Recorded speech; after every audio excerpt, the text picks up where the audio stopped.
बरसात के मौसम में सांपों का खतरा भी बढ़ने वाला है। अगर हम शुरुआत में ही कुछ जानकारी ले लें तो अपना और कई सारे लोगों का जीवन बचा सकते हैं। आपको कुछ घरेलू उपाय बताऊंगा जिससे आप लोग सांप को रोक सकते हैं और किसी के भी घर में जाने से इसको आराम से आप रोक पाएंगे। दोस्तों, कुछ जहरीले सांप जो कि बिहार, उत्तर प्रदेश जैसी जगहों में अक्सर पाए जाते हैं, जिसमें कि नाग और करेत आते हैं। इसके अलावा कुछ जो वाइपर हैं वो भी आते हैं और भी कुछ जहरीले सांप होते हैं। कुछ सांप ऐसे हैं जिसमें विष नहीं होता है, हम लोग आम भाषा में इसे धामिल बोलते हैं। इसके अलावा पानी में रहने वाला जिसे ढोरवा बोलते हैं, इससे खतरा कम होता है जो आमतौर पे घर में पाया जाता है। इसके अलावा हरा वाला जिसे हरा सांप बोलते हैं, इंग्लिश में या क्षेत्रीय भाषा में अलग अलग जगहों पे अलग अलग नाम से जाना जाता है। ये सांप अगर इंसान को काट भी ले तो आदमी को कुछ नहीं होता है, मतलब इसमें विष नहीं होती है। लेकिन कई बार लोग इसे काटने के बाद झरवाने के लिए चले जाते हैं बाबा के पास और वो बाबा झाड़ देते हैं तो आदमी ठीक हो जाता है। वैसे भी जब भी कभी ये झाड़ने के बाद वो बाबा बोलते हैं कि ठीक हो गया है, तो इसी के अंधविश्वास में कई बार लोग इस तरीके के जहरीले सांपों के काटने के बाद भी झरवाने चले जाते हैं और उसकी मौत हो जाती है।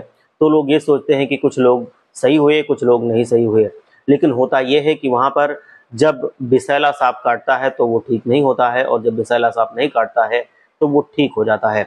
तो इस प्रकार से झरवाना तो आपको बिल्कुल भी नहीं है। चलिए मैं आपको बतलाता हूँ कि आप लोग किस प्रकार से घर में सांपों को आने से थोड़ा रोक सकते हैं। दोस्तों, इसके लिए आपको किचन में यूज करने वाला कुछ गंध वाला सामान उसे डालना पड़ेगा, जैसे कि आधी लहसुन। दोस्तों, इसमें एक ऐसा स्मेल होता है जिससे सांप दूर भागता है और अगर ये आप रख लेते हैं तो सांप आपके पास नहीं आएगा। इसको आप लोग पानी में घोल बनाकर डाल सकते हैं। इसका जूस लेकर के अपने घर के जो बाहर बाहर वाला एरिया है उसमें छिड़काव कर सकते हैं, मेन दरवाजे पर छिड़काव कर सकते हैं, या जहां से भी लगता हो कि सांप आ सकते हैं वहां पर आप इसका छिड़काव कर सकते हैं।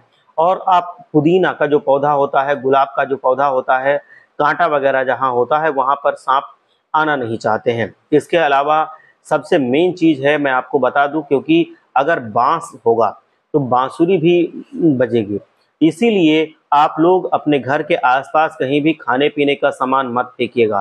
खाने पीने का सामान फेंकोगे तो वहां चूहा बढ़ेगा और चूहा आने के बाद अनेक प्रकार के सांप उसको खाने के लिए आएंगे। तो आप लोग कचरा मत फैलाइए, तो सांप का आने का चांस बहुत कम हो जाता है।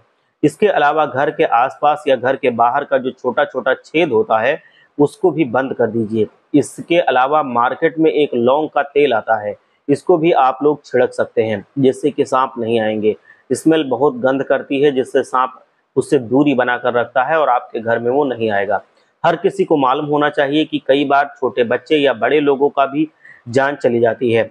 लोग सोए रह जाते हैं और सांप काट करके चला जाता है, जब वो उठते हैं तो उनकी डेथ हो चुकी होती है। और इस जानकारी को आप ज़्यादा से ज़्यादा शेयर कीजिए जिससे कई सारे लोगों की हम लोग मिलकर जान बचा सकें और उनके काम आ सकें, उनकी दुआएं ले सकें। तो आज की वीडियो में इतना ही। हमारा यही प्रयास है कि आप लोग स्वस्थ रहें, मस्त रहें, खुशहाल रहें और मुस्कुराते रहें। मिलते हैं अगले वीडियो में।